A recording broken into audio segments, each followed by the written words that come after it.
जय Hind everyone and welcome to Doon officers academy. आज का जो हमारा टॉपिक है बेटा, आज हम पढ़ेंगे legislative council, that is also known as Vidhan Parishad. तो पिछले वीडियो के अंदर हमने क्या देखा था? पिछले वीडियो के अंदर हमने स्टेट का जो लेजिस्लेचर है उसका जो पहला हाउस है दैट इज विधानसभा या स्टेट लेजिस्लेटिव असेंबली, उसके बारे में हमने कंप्लीट किया था। आज हम देख रहे हैं बेटा लेजिस्लेटिव काउंसिल के बारे में, या जिसको हम बोलते हैं विधान परिषद। अब देखिए बेटा, विधान परिषद जो है, सबसे पहले एक चीज मैं आपको यहाँ पे क्लियर कर दूं कि विधान परिषद जो है, या अगर हम स्टेट के बारे में देखें तो स्टेट के अंदर देखो बेटा, स्टेट जो हमारा होता है, स्टेट हमारा क्या हो सकता है, यूनिकैमरल भी हो सकता है, और स्टेट हमारा क्या हो सकता है, बाईकैमरल भी हो सकता है। देखिए, हमने पहले बात की थी आपकी लोकसभा और राज्यसभा के बारे में, या हमने बात की थी सेंटर लेवल के बारे में। तो सेंटर लेवल के अंदर हमने बात किया था कि सेंटर लेवल में क्या होता है बेटा, बाईकैमरल होता है। बाईकैमरल का मतलब होता है जहां पर दो हाउसेस होने क्या है, मस्ट है। तो we have Lok Sabha and Rajya Sabha at the centre level. Centre level के अंदर हमारे पास लोकसभा भी है और हमारे पास राज्यसभा भी है। तो सेंटर लेवल पे तो होना, दोनों हाउसेस को होना क्या है, बिल्कुल क्या है, मस्ट है, उनको आप हटा नहीं सकते हो। लेकिन स्टेट लेवल के अंदर क्या बोला गया?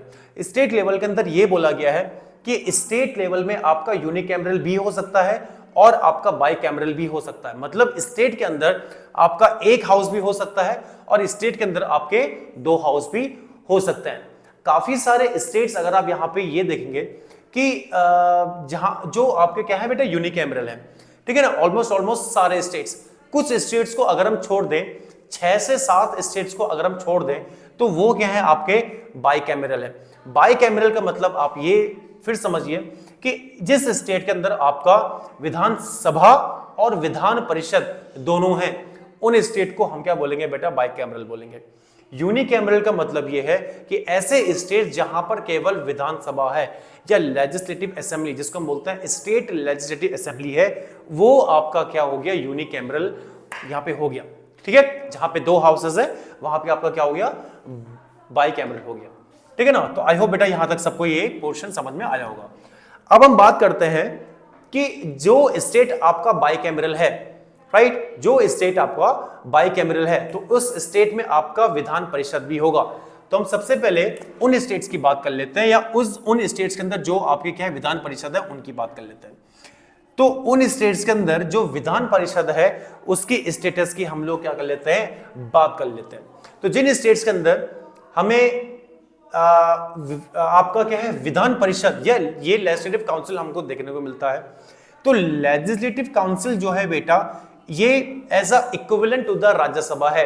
जैसे सेंट्रल लेवल के अंदर राज्यसभा आपका अपर हाउस है, वैसे स्टेट लेवल के अंदर ये जो लेजिस्लेटिव क्या है, काउंसिल है बेटा, ये यहाँ का अपर हाउस है। आई होप यहां तक सबको समझ में आया होगा।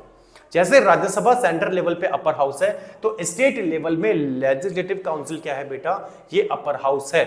ठीक है, जैसे सेंटर लेवल के अंदर राज्यसभा कभी आपका डिसॉल्व नहीं हो सकता है, राज्यसभा एक आपका परमानेंट बॉडी है, इन द सेम मैनर ये आपका क्या नहीं हो सकता है, कैन नॉट बी डिसॉल्व, ये भी आपका क्या नहीं हो सकता बेटा है, ये आपका जो है डिसॉल्व नहीं हो सकता है, राइट। क्योंकि स्टेट के अंदर जो विधान परिषद है या जो लेजिस्लेटिव काउंसिल है आपका, ये क्या नहीं है, ये आपका वी कैन से ये आपका परमानेंट हाउस है, राइट। इसलिए ये आपका क्या नहीं हो सकता है, डिसॉल्व नहीं हो सकता है। मैंने पिछली वीडियोस के अंदर आपको क्या बताया था? पिछली वीडियोस के अंदर हमने ये पढ़ा था कि सेंट्रल लेवल के अंदर अगर हम लोकसभा की बात करते हैं, तो लोकसभा को क्या करता है, प्रेसिडेंट जो है, प्रेसिडेंट उसको क्या करता है, डिसॉल्व करता है। इन द सेम मैनर अगर हम स्टेट की बात करेंगे, तो स्टेट के अंदर जो विधानसभा है या जो लेजिस्लेटिव असेंबली जो आपकी होती है, उसे कौन डिसॉल्व करता है, उसको स्टेट का गवर्नर डिसॉल्व करता है। लेकिन इसको विधान परिषद जो कि स्टेट का अपर हाउस है, उसको कोई भी डिसॉल्व नहीं कर सकता है, क्योंकि ये हाउस आपका जो अपर हाउस है स्टेट के अंदर, this is a permanent house. ये आपका क्या है बेटा, ये आपका परमानेंट हाउस है। ठीक है ना। अब इसके बाद हम बात करते हैं बेटा यहाँ की स्ट्रेंथ की। अब यहाँ पे हम बात करते हैं बेटा स्ट्रेंथ की, कि जो अगर किसी स्टेट में आपका दूसरा हाउस है, मतलब अपर हाउस है या आपका विधान परिषद है, तो इसके यहाँ पे स्ट्रेंथ कितनी होनी चाहिए, या यहाँ पे स्ट्रेंथ कितनी होती है? तो बेटा सबसे पहले तो यहाँ पे ये है कि 60 मेंबर्स से यहाँ पे come sorry not 60 but it should be 40, यहां पे आपका 40 होगा। तो 40 मेंबर से कम नहीं होनी चाहिए, 40 मेंबर से कम नहीं होनी चाहिए, राइट। मतलब एटलीस्ट 40 मेंबर्स तो विधान परिषद में होने चाहिए। एंड दूसरा ये है कि one third of the members of विधानसभा,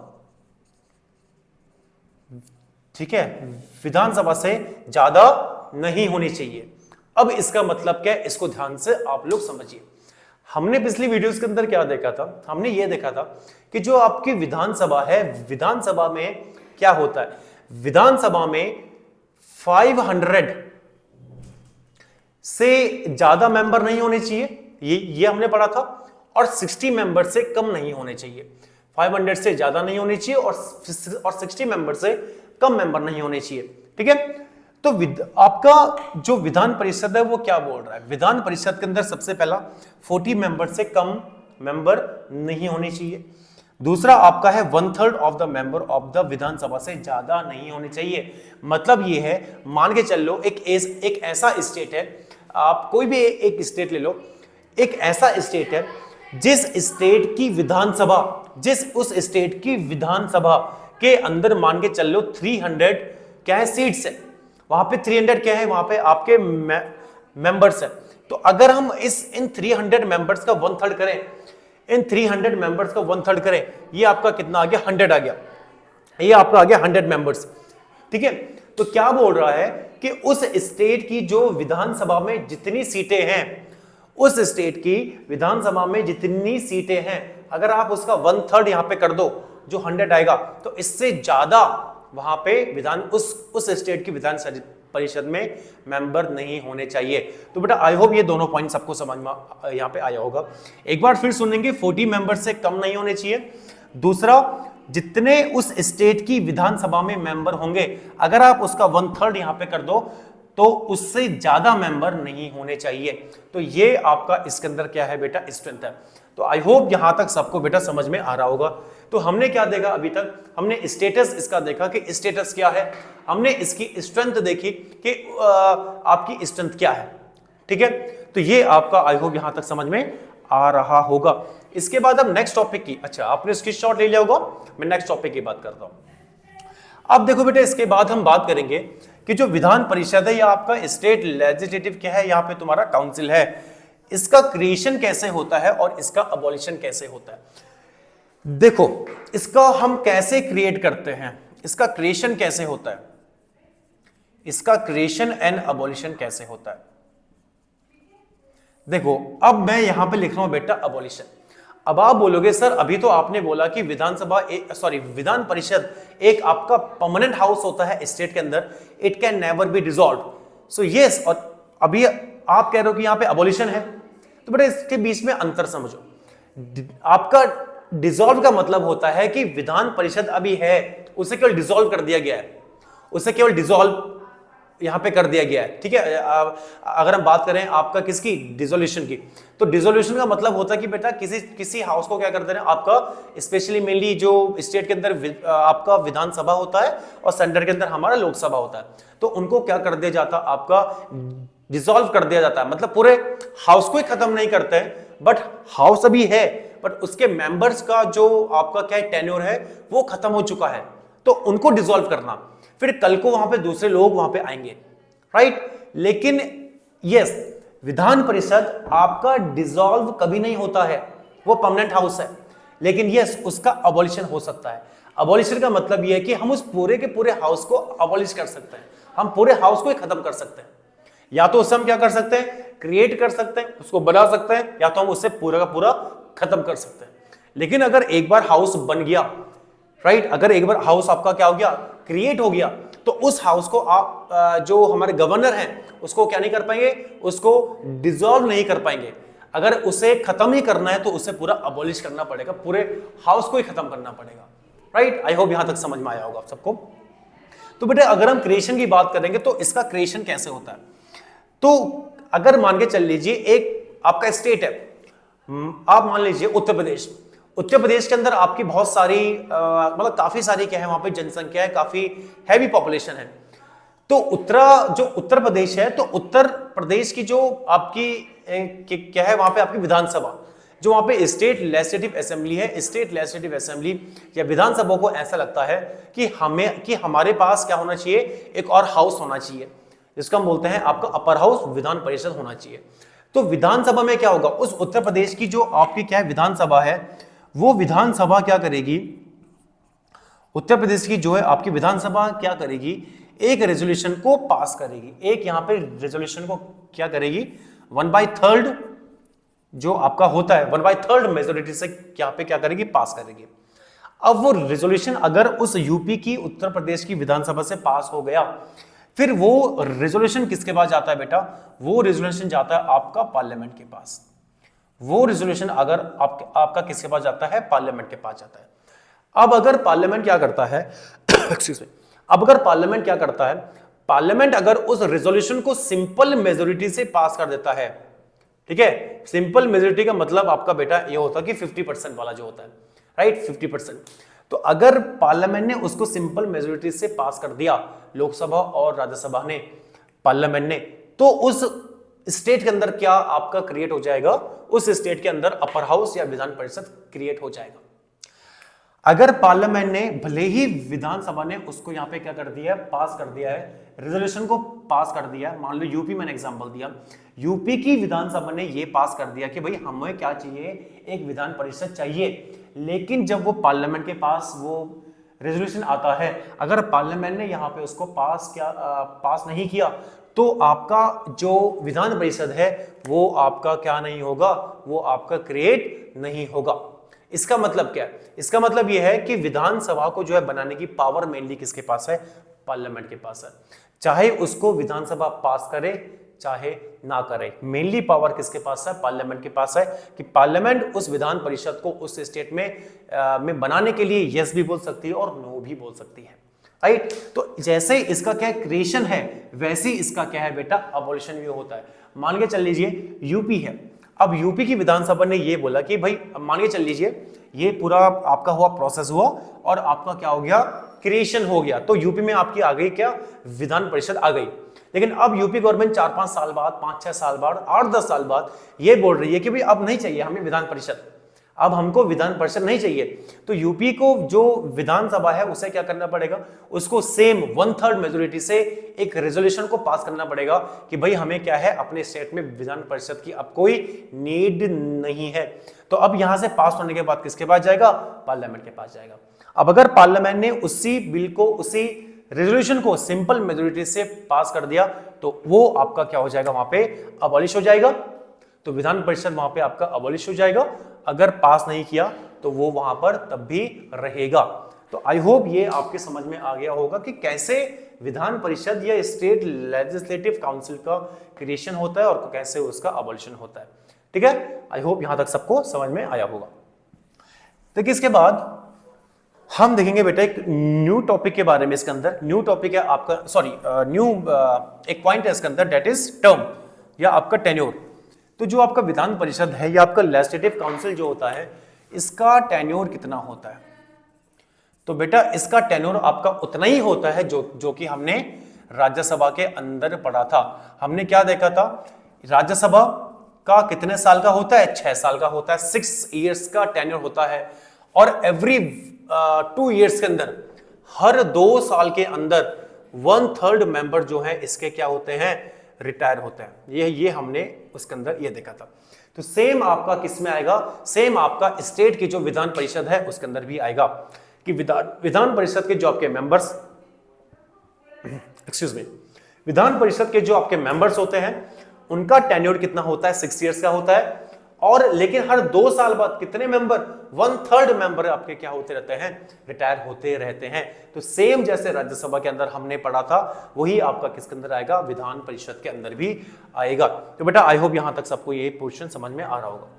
अगर हम क्वालिफिकेशन की बात करते हैं, अगर हम यहाँ पे बेटा क्वालिफिकेशन की बात करते हैं, देखिए क्वालिफिकेशन आपकी हर जगह सेम है, आपकी हर जगह सेम है, that he must be the citizen of India, he should not hold any office of profit. So these all the things we have seen. The main thing is any person who wants to fight the election or who wants to contest the election for Vidhan Parishad, he or she must have attained the age of 30 years. उस बंदे को, उस person को 30 years की as क्या करना पड़ेगा, पूरा करना पड़ेगा, तभी वो आपका क्या होगा, विधानसभा या सॉरी विधान परिषद के मेंबर के लिए क्या कर सकता है, इलेक्शन को कंटेस्ट कर सकता है। तो सेम एज ऑफ राज्यसभा, जैसे हमने राज्यसभा के अंदर देखा था, राज्यसभा के इलेक्शन को फाइट करने के लिए बेटा कितनी एज को कंप्लीट करना पड़ेगा, 30 इयर्स की एज को कंप्लीट करना पड़ेगा। And in the same manner आपका स्टेट का जो अपर हाउस है, विधान परिषद है, या जो आपका स्टेट लेजिस्लेटिव काउंसिल है, यहां पे भी आपका कितने इयर्स होते हैं बेटा, 30 इयर्स होते हैं। ठीक है ना, आई होप ये पोर्शन भी आपको समझ में आया होगा। ठीक है, अब अगर हम बात करें बेटा कि जो आपका विधान परिषद होता है, तो विधान परिषद का जो आपका इलेक्शन होता है, तो इलेक्शन कैसे कैसे होता है, इसका इलेक्शन आपका कैसे कैसे होता है, तो इसको मैं यहां पर रफ कर दे रहा हूं। इसके बाद हम इलेक्शन को देखते हैं। देखिए, अगर हम यहां पे इलेक्शन की बात करते हैं बेटा, तो इसके इलेक्शन में काफी सारे लोग पार्टिसिपेट करते हैं। अगर हम यहां पे इलेक्शन की बात करते हैं, अगर हम विधान परिषद के बेटा इलेक्शन की यहां पे बात करते हैं, तो इलेक्शन के अंदर देखिए आपका 1/3 प्लस 1/3 प्लस 1/6 प्लस 1/12 आएगा, जस्ट वेट, 1/3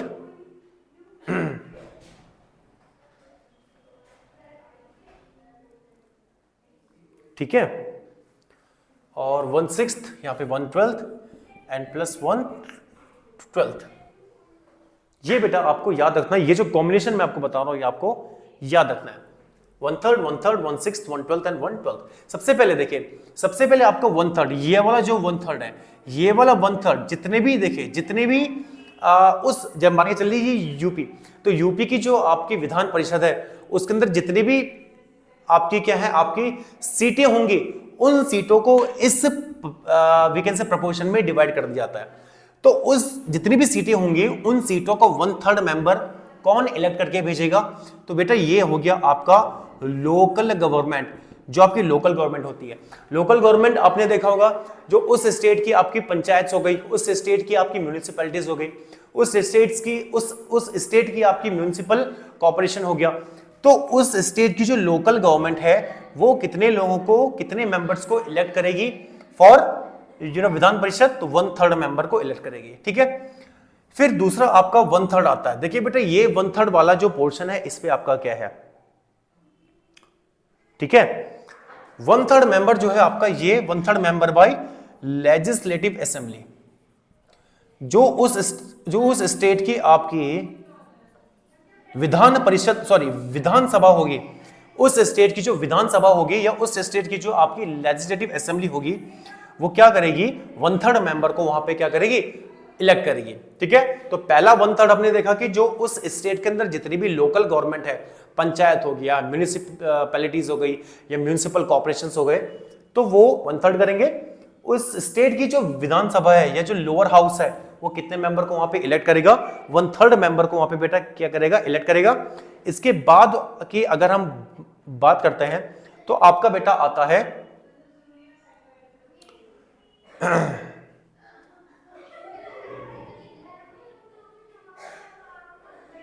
ठीक है, इसके बाद आपका आता है, देखिए 1/6 अभी छोड़ो, पहले हम इसको देखते हैं 1/12। अब ये 1/12 आपके क्या है, ये 2 के 2 आपके 1/12 है। 1/12 मेंबर्स बेटे वो इलेक्ट करते हैं कि जिसने उस स्टेट के अंदर से, उस स्टेट में जो भी आपके कॉलेजेस होंगे, उस स्टेट में आपके जो भी क्या होगी, यूनिवर्सिटीज होंगे, तो 1/12 बाय यूनिवर्सिटी ग्रेजुएट्स। ठीक है ना, उस स्टेट में जो भी आपकी यूनिवर्सिटी क्या होंगे, यूनिवर्सिटी जो ग्रेजुएट्स हैं,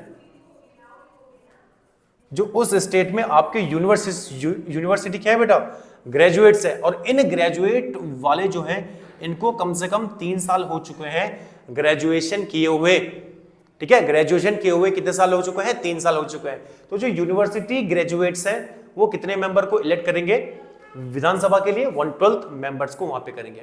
और ये जो 1/12 लास्ट में आपका है, ये 1/12 मेंबर उस स्टेट में जो आपके क्या है बेटा, टीचर्स है। अब ये टीचर्स मेनली कौन है, ये टीचर्स वो है जो एटलीस्ट आपका सेकेंडरी लेवल तक पढ़ा रहे हैं, मतलब जो एटलीस्ट आपका we can say 10th level तक पढ़ा रहे हैं, ठीक है, उससे कम नहीं।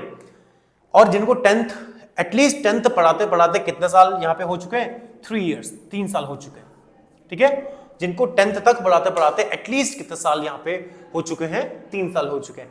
10th के ऊपर तो खैर चलेगा ही चलेगा, पर 10th से यहाँ पे नीचे नहीं चलेगा, तो एटलीस्ट 10th यहाँ पे जो सेकेंडरी लेवल है वो तो आपका होना चाहिए, ठीक है ना। अब एट लास्ट आपका बचता है बेटा 1/6 मेंबर जो आपके होते हैं बेटा, ये आपके इलेक्टेड नहीं होते हैं, ये 1/3, 1/12 एंड 1/12 ये तो आपके क्या हो गए, इलेक्टेड हो गए। लेकिन 1/6 जो आपका बेटा ये आपके नॉमिनेटेड होते हैं, ये आपके नॉमिनेटेड होते हैं। अब इनको नॉमिनेट कौन करता है बेटा, आप सबको पता है। जैसे अपर हाउस की अगर हम बात करते हैं सेंटर लेवल पे, तो राज्यसभा में कौन नॉमिनेट करता है, तो प्रेसिडेंट वहां पे क्या करता है बेटा, नॉमिनेट करता है। लेकिन अगर हम स्टेट की बात करेंगे तो स्टेट में 1/6 मेंबर को नॉमिनेट किया जाता है by the what, by the governor. जो उस स्टेट का जो आपका गवर्नर होगा वो क्या करेगा, 1/6 मेंबर को बेटा वहां पे नॉमिनेट करेगा। अब नॉमिनेट किन किन फील्ड से किया जाता है, ये मैंने आपको राज्यसभा वाले पोर्शन में भी क्या किया था, बताया था कि जो आपके क्या है लिटरेचर से जो आपके काफी एक्सपीरियंस जिनको होता है, लिटरेचर हो गया या आपका क्या हो गया साइंस हो गया, आपका क्या हो गया आर्ट हो गया, या आपका सोशल सर्विस हो गई, ठीक है, जो आपकी सोशल सर्विस हो गई। तो इन फील्ड से रिलेटेड जो भी आपके लोग होते हैं, काफी जो विटन पर्सन होते हैं, काफी एक्सपीरियंस पर्सन होते हैं, जिनको प्रैक्टिकल नॉलेज है अपनी फील्ड का, प्रैक्टिकल जिनको एक्सपीरियंस है अपनी फील्ड का, तो गवर्नर क्या करता है, ऐसे लोगों को क्या करता है, 1/6 लोगों को अपॉइंट कर देता है अपने जो आपकी क्या है विधान परिषद है उसके अंदर। तो बेटा आई होप यहां तक ये पोर्शन सबको समझ में आ रहा होगा, ठीक है, आपने इसकी स्क्रीनशॉट भी ले ली होगी। आगे देखेंगे एक और आपका आता है बेटा चेयरमैन, कि इस हाउस का जो आपका हेड जो होता है, इस हाउस का जो आपका हेड होता है उसको भी हम क्या बोलते हैं, चेयरमैन बोलते हैं, ठीक है। जैसे हमने राज्यसभा के अंदर देखा था, जैसे हमने लोकसभा के अंदर देखा था कि लोकसभा का हेड आपका स्पीकर हो गया, स्टेट के अंदर विधानसभा का भी आपका हेड स्पीकर होता है, सेंटर में राज्यसभा का हेड आपका चेयरमैन होता है, in the same manner state में विधान परिषद का हेड आपका भी चेयरमैन होता है। और विधान परिषद के जो आपके मेंबर्स होते हैं वो अपने आपस में ही एक चेयरमैन और एक डेप्यूटी चेयरमैन को बेटा वहां पे क्या करते हैं, अपॉइंट करते हैं। तो आई होप बेटा यहां तक सबको समझ में आया होगा, लेजिस्लेटिव जो आपका क्या है काउंसिल है या विधान परिषद है, यहां तक सबको समझ में आया होगा। आज के लिए बेटा हम इतना करेंगे, मिलते हैं न्यू वीडियो के साथ, एक न्यू टॉपिक के साथ। Till then take care, bye bye and Jai Hind.